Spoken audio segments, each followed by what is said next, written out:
Dear student of class 11, हम लोग एक क्लास सेट का कर चुके हैं, आज सेकंड क्लास में हैं। फर्स्ट क्लास में हम लोग पढ़े थे सेट्स क्या होता है। तो आप देखे थे वहां पे एक डेफिनेशन आया था कि set is collection of well defined objects. ठीक है, सेट को कभी भी लिखते हैं तो कैपिटल लेटर यूज करते हैं सेट के नाम के लिए। और जब आप आगे बढ़े थे तो दो टाइप से सेट को रिप्रेजेंट किया जाता है, एक उसका रोस्टर फॉर्म रिप्रेजेंटेशन का है और दूसरा सेट बिल्डर फॉर्म है। तो रोस्टर फॉर्म में आप देखे थे कि डायरेक्ट एलिमेंट लिस्ट होता है। जब आप बात कर रहे थे सेट बिल्डर फॉर्म का, तो एक प्रॉपर्टी होता है, एक कॉमन प्रॉपर्टी होता है जो कि सारा एलिमेंट उस सेट का सेटिस्फाई करता है और बाहरी उस प्रॉपर्टी को सेटिस्फाई नहीं कर सकता है। तो वो फॉर्मेट था सेट बिल्डर का। ठीक है, तो दो एक्सरसाइज का बात हो चुका है। आज हम लोग थोड़ा सा बात करेंगे types of set, types of set का बात करेंगे। और फिर एक बहुत इंपॉर्टेंट वर्ड आएगा subset, power set, universal set, ऐसे करके आगे बढ़ेंगे और कुछ और सिंबल्स की बात करेंगे। तो अपना क्लास स्टार्ट करते हैं कहां से, टाइप्स ऑफ सेट्स। ठीक है, तो सबसे पहले हमारे पास आ रहा है एम्प्टी सेट। एम्प्टी सेट मतलब खाली सेट जिसके पास कोई भी एलिमेंट नहीं हो। ठीक है, तो आप अगर उसको ध्यान से सोचेंगे तो पहले एम्प्टी सेट का और क्या क्या नाम होता है। तो एम्प्टी सेट को हम लोग नल सेट भी बोल सकते हैं। उसमें नंबर ऑफ एलिमेंट क्या होता है, जीरो। नंबर ऑफ एलिमेंट, इसमें जीरो होता है ये नहीं बोल रहे, उसमें नंबर ऑफ एलिमेंट क्या होता है, जीरो। और उसी को वॉइड सेट भी बोलते हैं।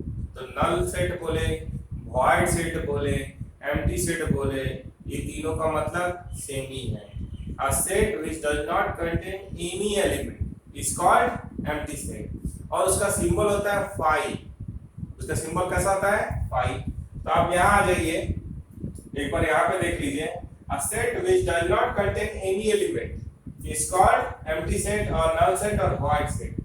The empty set is denoted by symbol phi। इसको क्या पढ़ते हैं, या कर्ली ब्रैकेट के बीच में कुछ नहीं, खाली।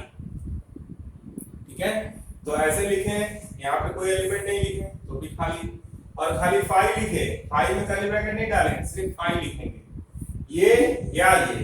ठीक है, इसको क्या पढ़ते हैं, ये ग्रीक अल्फाबेट है PHIE, फाई, इसका यूज करते हैं। लास्ट डे हम लोग एप्सिलॉन यूज किए थे बिलोंग्स टू के लिए। आज ग्रीक वर्ड एक और आया, ग्रीक लेटर और एक आया, फाई, PHIE, फाई।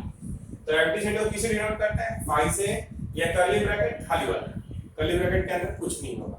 ठीक है, एग्जांपल लेने की बात है तो हम लोग बोल सकते हैं set A is equals to x such that x square plus 5x plus 6 is equals to 0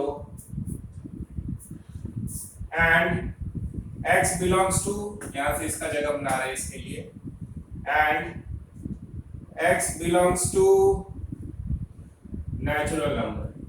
ठीक है, ये जो लिखे थे उसको इधर लिख देते हैं, ये सिंबल किसका है, फाई का है, PHIE, फाई। एम्प्टी सेट इसे रिप्रेजेंट करता है। इसको सॉल्व करते हैं, तो आप इसको सॉल्व किए, x square plus 5x plus 6 is equals to 0।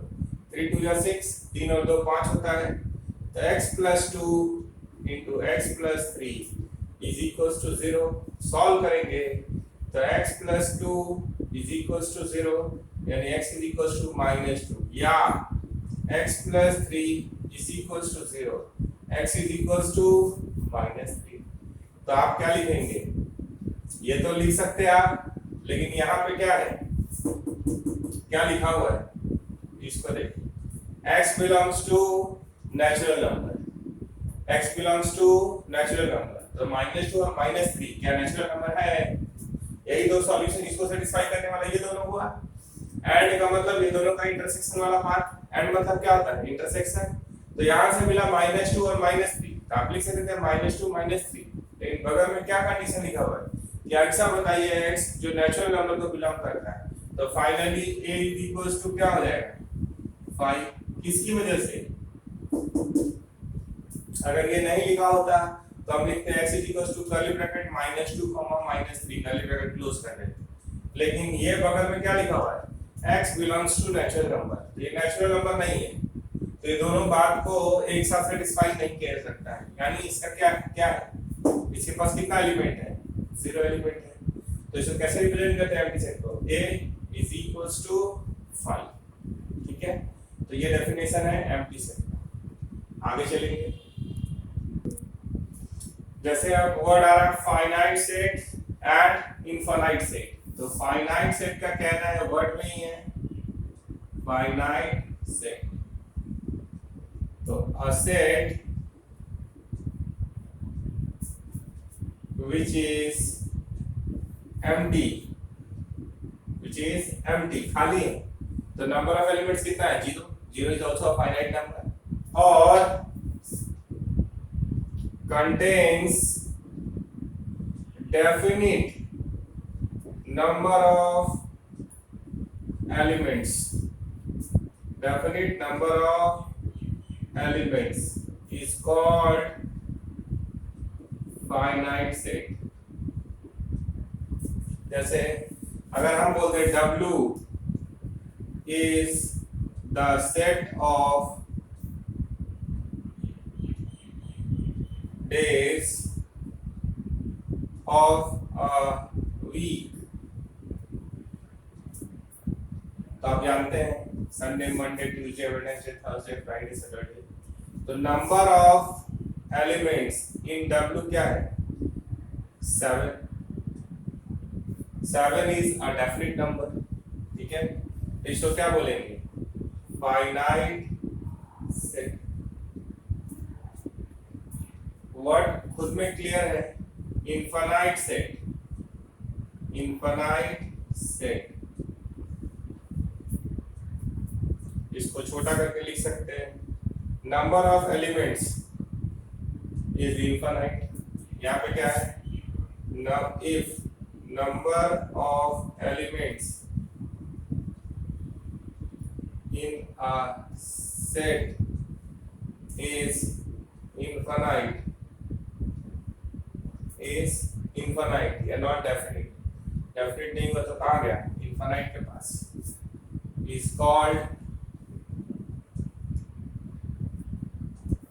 infinite set, is called infinite set। इसको आप ऐसे भी लिख सकते हैं, number of elements in a set is not definite, is not definite। अगर definite elements, number of elements नहीं होगा तो क्या बचता है, infinite। ठीक है, तो इस वर्ड को अवॉइड किया जा सकता है। इसके जगह पे क्या लिख सकते हैं, यहाँ जैसे क्या था, डेफिनिट नंबर ऑफ एलिमेंट्स, यहाँ क्या है, not definite number of elements, ऐसे भी लिख सकते हैं। तो उसको क्या बोलेंगे, इनफाइनाइट सेट्स। जैसे अगर हम बोले n is the set of natural number,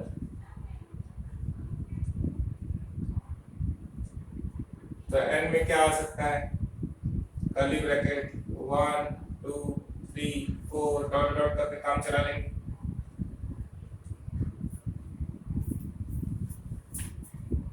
One, two, three, four, dot dot। तो number of elements in this natural number is infinite, इसको क्या बोलेंगे, infinite। ठीक है, तो number of elements अगर definite होगा तो finite set। जैसे अगर हम आपसे बोले collection of vowels of English alphabet A E I O U, number of elements in that set is 5, that is finite। कभी कभी एक वर्ड और यूज हो जाता है कि if number of elements in a set, मान लीजिए एग्जांपल ही ले लेते हैं, d is equals to x such that x square plus x square minus 2x plus 4 is equals to 0 and x belongs to natural number।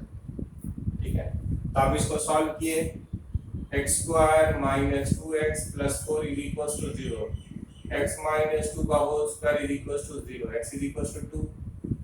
Natural number है, तो b में क्या आया, सिर्फ 2। Number of elements in b is 1। तो इसके लिए एक और वर्ड भी कभी कभी यूज कर लेते हैं, फाइनाइट सेट भी इसको बोलते हैं। ये क्या है, ये है फाइनाइट सेट भी बोलते हैं इसको, और सिंगलटन भी बोलते हैं। क्या बोलते हैं, singleton. Number of elements in B is equals to 1, तो इसको क्या बोलते हैं, सिंगलटन भी एक वर्ड है। ठीक है, आगे बढ़ेंगे। ठीक है, अब आपके पास एक शब्द आ रहा है कार्डिनल नंबर। क्या आ रहा है, कार्डिनल नंबर। ठीक है, तो ये होता है number of elements present in a set. ठीक है, प्रेजेंट इन अ सेट। जैसे वॉवेल्स वाले में अगर हम बोले ए ई आई ओ यू मान लीजिए, तो इसका कार्डिनल नंबर क्या होगा, number of elements in this set is 5। ठीक है, अगर हम बोले एक सेट ए है, इसमें लिखा हुआ है 1 1 2 2 2 3 3 3 4 5 ऐसे लिखा है। तो आप जानते हैं ना कि कोई भी एलिमेंट को रिपीटेड लिखने से भी कोई दिक्कत, कोई फायदा यहाँ नहीं है, लिखने के लिए लिख सकते हैं, लेकिन this is equivalent to what, दो बार लिखने का मतलब कोई भी एक ही समझना है, क्योंकि इसमें और इसमें कोई चेंज नहीं है। 2 2 2 3 बार लिखा हुआ, लेकिन हम क्या लिखेंगे ऐसे 3 4 और 5। तो कार्डिनल नंबर इससे नहीं काउंट करेंगे, कार्डिनल नंबर तो उस ये जो है पैटर्न उससे ही काउंट करेंगे। नहीं तो एक को तो कोई 10 बार भी लिखे बात बराबर ही है, एक ही बार की तरफ बिहेव करेगा वो। तो नंबर ऑफ एलिमेंट्स इन ए क्या है, 5। इसमें एक और वर्ड आ रहा है इक्विवेलेंट सेट। क्या आ रहा है, इक्विवेलेंट सेट। तो आप क्या देख रहे हैं, number of elements in set B is equals to number of elements in set A. अगर number of element a first set is equals to number of element in second set, तो भले element अलग अलग हो तो उसको क्या बोलेंगे, इक्विवेलेंट सेट। क्या बोलेंगे, equivalent set.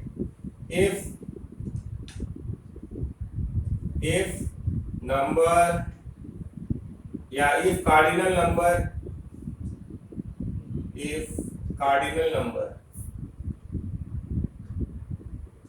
of two sets are equal, then they are called equivalent set. They are called equivalent set. ठीक है, तो इक्विवेलेंट सेट में ऐसा कोई जरूरी नहीं है कि सेम एलिमेंट वाला बात इक्वल सेट पे आएगा, इसके बाद आएगा। इक्विवेलेंट सेट किसको बोलते हैं, नंबर ऑफ एलिमेंट्स इसमें और इसमें सेम। अगर किसी में 4 होता किसी में 5 तो इक्विवेलेंट सेट नहीं होता। ठीक है, तो आगे बढ़ेंगे। अब वर्ड आ रहा है आपके पास इक्वल सेट। क्या आ रहा है, इक्वल सेट। ठीक है, तो मान लीजिए कि ए, या इससे पहले एक वर्ड ये देख लीजिए, इससे पहले एक शब्द ये देख लीजिए, इससे भी इंपॉर्टेंट शब्द है, इस पे आ रहा है इसके बाद सबसेट। इसको ट्रिपल स्टार मिला हुआ है, इसको ट्रिपल स्टार मिला हुआ है। वर्ड क्या है, सबसेट। सिंबल है ऐसे, ये सिंबल है इसका सबसेट का। एग्जांपल से देखिए, ए में मान लीजिए आया 1 2 3, बी में आया 1 2 3 4 5। तो if all the elements of set A are present in set B, then A is the subset of B। अगर A में आने वाला हर एक एलिमेंट B में अवेलेबल है, जैसे 1 है, 2 यहाँ है, 3 यहाँ है, अगर कोई भी एक मान लीजिए यहाँ पे होता 7, वो वहां नहीं है तो सबसेट नहीं होगा। तो यहाँ तो है, तो इसको कैसे लिखते हैं? A is the subset of B। तो आपसे अब चेक करना आ सकता है कि बताओ A is the subset of B है कि नहीं है। ऐसे करके 4-5 क्वेश्चन लिख सकते हैं, ठीक है। तो उसके लिए क्या देखना है कि जो आगे लिखा हुआ है, अगर इसका हर एक एलिमेंट इसमें है तो A is the subset of B। अगर B का हर एक एलिमेंट A में है तो B is the subset of A। ऐसा भी बात हो सकता है। तो सबसेट वर्ड देखिए आप, तो अगर कोई एग्जांपल लिखते हैं, मान लीजिए A में ही लिखे थे, क्या है 1 2 3, तो इसका हम कलेक्शन ऑफ सबसेट कर रहे हैं। क्या कर रहे हैं? कलेक्शन ऑफ सबसेट्स लिखना चाहते हैं, ठीक है। इसका सबसेट या collection.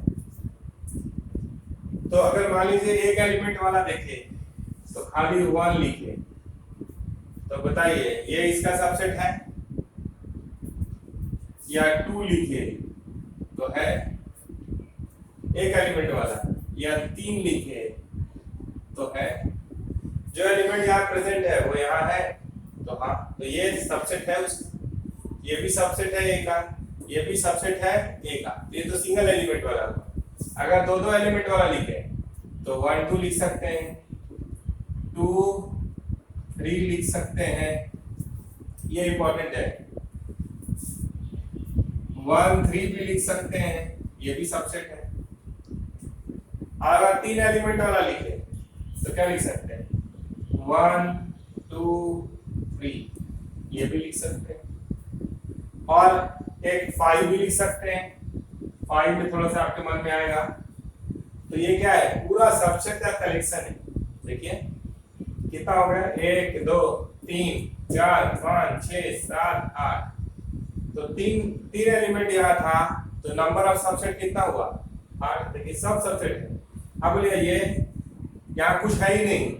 The element which are present in empty set are present here. Yes, क्या है? इससे मतलब कुछ है ही नहीं, इसलिए 5 सबका सबसेट होता है। 5 is the subset of 5 is the subset of all sets। कोई भी सेट हो, i जो है वो सबका सबसेट होता है। आप इसको आप जैसे समझिए या जैसे याद कीजिए, ठीक है। क्योंकि सबसेट का क्या डेफिनेशन होता है? A is the subset of B, मतलब क्या? All the elements of A are present in B। कोई भी एक भी एलिमेंट का फर्क यहाँ नहीं होगा। जो भी यहाँ है सब का सब यहाँ होना चाहिए, तब होगा। अगर फर्क होगा तो नॉट सबसेट काट देंगे, इसी वजह से लिख के नॉट सबसेट कर देंगे। यहाँ पे हम कलेक्शन ऑफ सबसेट किए हैं, तो देखिए कलेक्शन ऑफ सबसेट के लिए बात कर रहे हैं। तो सबसेट जब लिख रहे हैं तो 1 यहाँ आएगा या नहीं आएगा, 2 यहाँ आएगा या नहीं आएगा। देखिए 2 कभी आया भी है और कभी नहीं भी आया है। 2 कभी आया भी है, देखिए 2 आया, 2 आया, 2 आया, नहीं आया, नहीं आया, नहीं आया। 3 कभी आया भी, किसी किसी में नहीं भी आया। तो किसी एक एलिमेंट के लिए कितना ऑप्शन है? अगर हम नंबर ऑफ सबसेट लिखना चाहे, अगर number of elements in set ए 3 है, तो जानते हैं इसका नंबर ऑफ सबसेट कितना होता है? नंबर ऑफ सबसेट इसके पास गए, या तो इसका सिलेक्शन होगा या नहीं होगा, 2 ऑप्शन। एंड मतलब इनटू होता है, इसके बारे में बताएंगे अभी थोड़ी देर में। 2 के पास गए, या तो इसका सिलेक्शन होगा या नहीं होगा, तो फिर 2 तरीका। 3 के पास गए, या तो इसका सिलेक्शन होगा या नहीं होगा, फिर 2 तरीका। तो कितना आया 2 क्यूब ना 8। आप इसको ऐसे ही बोल सकते हैं कि अगर number of elements in set A is n, तो नंबर ऑफ सबसेट कितना होता है, नंबर ऑफ सबसेट इज 2 का पावर n, 2 का पावर चलेगा। और ये जो कलेक्शन ऑफ सबसेट करते हैं इसका एक और नाम है, क्या नाम है, इसका नाम है पावर सेट। इसका नाम क्या है, पावर सेट। पावर सेट क्या होता है, collection of all subsets, collection of all subsets, collection of subsets को क्या बोलते हैं, पावर सेट। तो पावर सेट को रिप्रेजेंट करते हैं P ऑफ A से, एक कर्ली ब्रैकेट डाल दिए यहाँ भी और आखिरी में, तो पहला सबसेट आया कॉमा, दूसरा सबसेट आया कॉमा, तीसरा सबसेट आया, आठवां सबसेट आया और लास्ट में कर्ली ब्रैकेट को क्या किए, क्लोज कर दिए। तो ये क्या है, सारा सबसेट का कलेक्शन है।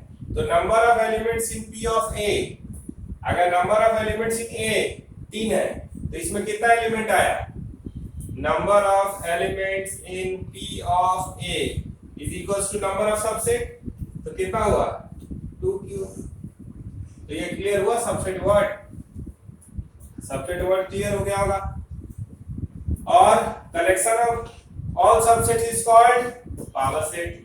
अगर A में 5 एलिमेंट होगा तो नंबर ऑफ सबसेट कितना होगा 32, 2 का पावर 5। अगर number of elements in A 10 होगा तो नंबर ऑफ सबसेट कितना होगा 2 का power 10।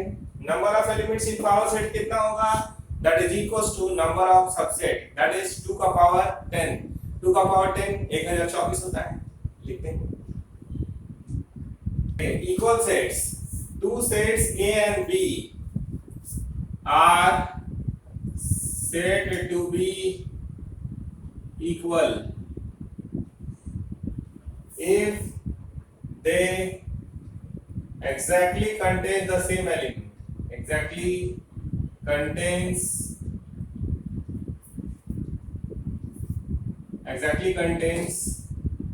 the same elements, exactly contain the same elements। ठीक है, मतलब जो A में आया वो सारा चीज B में है और B जो B में आया वो सब कुछ A में है। जैसे मान लीजिए कि A इज इक्वल्स टू, हम लिख रहे हैं ऐसे सोचिए कि 2 और 5, ठीक है 2 और 5, और B को थोड़ा सा टर्न कर दिए, मान लीजिए ऐसे लिख दिए x such that x square minus 7x plus 10 is equals to 0, x belongs to natural number, ऐसे लिख दिए।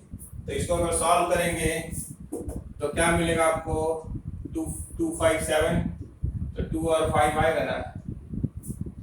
तो क्या देख रहे हैं, if, तो ये क्या हो गया A बराबर B हो गया।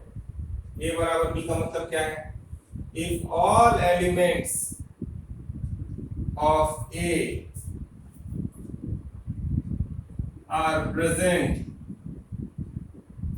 in set B and all elements of B are present in set A, मतलब क्या, A is the subset of B and B is the subset of A, का मतलब होता है A बराबर B, ऐसा बोल सकते हैं। ठीक है, तो कुछ क्वेश्चन कर लेते हैं जल्दी से, फिर आगे बढ़े। देखिए पहला सवाल ये है, दूसरा वो है, लिख दिए find the pair of equal sets. तो how many sets are there, P Q R S T। तो P में आप देख रहे हैं क्या है, सिर्फ एक ही एलिमेंट है, दैट इज 0। ठीक है, Q का बात करें, अगर Q का बात करें तो Q is equals to x such that x is greater than 15, 15 से बड़ा एंड 5 से छोटा। तो कोई भी नंबर होता है क्या जो 15 से बड़ा हो और 5 से छोटा हो? अगर 5 से छोटा लेंगे तो 15 से बड़ा हो नहीं होगा। तो यहाँ पे Q को अगर ध्यान से देख रहे हैं तो Q क्या हुआ? 5, एम्प्टी सेट हुआ। Q क्या हुआ? एम्प्टी सेट हुआ। ठीक है, यहाँ पे क्या बोला? x minus 5 is equal to 0। तो R में क्या आया? सिर्फ और सिर्फ 5। x square is equal to 25, x is equal to plus minus 5। तो s में क्या मिला? तो -5, 5। ठीक है, थोड़ा इसको देख लें। x is an integral positive root of this. तो इसको थोड़ा सा, इसके लिए x square minus 2x minus 15 is equal to 0। तो 3 5 जा 15। अब ये क्या होगा? x minus 5 x plus 3 is equal to 0। तो क्या आया? x minus 5 is equal to 0 या x plus 3 is equal to 0। तो x इज इक्वल टू 5 आ गया और x is equal to minus 3 आ गया। ये बोला है पॉजिटिव, तो इसको काट दिए। तो t में क्या मिला? अगर t का बात करें, सेट t का बात करें, तो इसके पास क्या मिला? Satisfying all this given conditions, सिर्फ 5। तो देखिए कौन कौन इक्वल है। Find the pair of equal set. तो इसको देखिए और इसको देखिए, इक्वल है। इसके पास 5 तो है लेकिन -5 भी है, तो इक्वल सेट नहीं होगा। सारा एलिमेंट सेम होना चाहिए। ठीक है, कोई भी एक्स्ट्रा एलिमेंट नहीं होना चाहिए। तो यहाँ से ये दोनों इक्वल है और कोई इक्वल, यहाँ तो 5 आया, यहाँ 0 है। ठीक है, तो भी नहीं है। तो इक्वल सेट में कौन कौन मिला? R is equals to T, बस, बाकी सब अनइक्वल है। देख लीजिए एक बार, जैसे P का बात करें, जैसे पास 0 आया है, तो 0 और किसी के पास है नहीं, तो इसको हटा दीजिए। अभी किसी के साथ इक्वल नहीं हो। Q के पास आई है, इसके पास 5 है, कुछ नहीं, तो और कोई एम्प्टी सेट है नहीं। अगर वो होता तो बराबर होता। R के पास 5 आया, S के पास प्लस माइनस 5 आया, दो एलिमेंट। तो R is the subset of S होगा, लेकिन R is equal S is not the subset of R। यहाँ पे एक्स्ट्रा एलिमेंट है, तो they are not equal set. Equal set का मतलब जो पहले के पास है वो सारा एलिमेंट दूसरे के पास भी है, जो दूसरे के पास है वो पहले के पास भी है। तो कौन इक्वल हुआ? R और T। अब चलिए दूसरे सवाल पे बताना है कि उसमें से कौन नल सेट है। तो पहला सवाल आपके पास, set of odd natural number. तो आप जानते हैं ना, ऑड नंबर्स वही होता है जो डिवीजन बाय 2 नहीं होता है। तो कोई भी odd natural number division bye 2 होगा क्या? ये कंडीशन और डिविजन बाय 2 दोनों सेटिस्फाई होने वाला नहीं है। तो इसके पास क्या है? 5। तो ये नल सेट है, ये नल सेट है। Set of even prime number. तो एक नंबर ऐसा होता है जो इवन भी है और प्राइम भी है, दैट इज 2। तो ये नहीं होगा, ये नल सेट नहीं होगा। x is a natural number. ठीक है, नेचुरल नंबर होना चाहिए। 5 से छोटा और 7 से बड़ा। तो 5 से छोटा अगर होगा तो 7 से बड़ा नहीं हो पाएगा। ये दोनों साइमल्टेनियसली सेटिस्फाई नहीं हो सकता है। ठीक है, तो ये दोनों का कॉमन सॉल्यूशन कुछ भी नहीं है। तो यहाँ पे कौन आएगा? Empty set 5। तो ये नल सेट है, एम्प्टी सेट है, वॉइड सेट है। अगर आप इसकी बात कीजिएगा तो कोई भी दो पैरेलल लाइन होता है तो उसमें कॉमन पॉइंट होता है क्या? नहीं। ये क्या बोल रहा है? y is a point common to any two parallel lines, any two parallel lines. तो कॉमन पॉइंट तो होता ही नहीं है। तो इसमें भी क्या आएगा? ये भी क्या होगा? y। तो ये भी होगा। तो यहाँ पे नल सेट कौन कौन हुआ? पहला, तीसरा और चौथा। यहाँ पे इक्वल सेट कौन हुआ? R, इसके पास 5 था, T के पास भी सिर्फ 5 था। इसके पास दो एलिमेंट आया लेकिन एक डिस्कार्ड हो गया। किसकी वजह से? ये लाइन इसके साथ ही है ना, इंटीग्रल पॉजिटिव रूट c लेना है, तो ये रह गया और ये डिस्कार्ड हो गया। इसीलिए R और T क्या हो गया? बराबर। ठीक है, तो आप सवाल बनाइए, इतने से सवाल बनेगा फिर आगे बात करेंगे।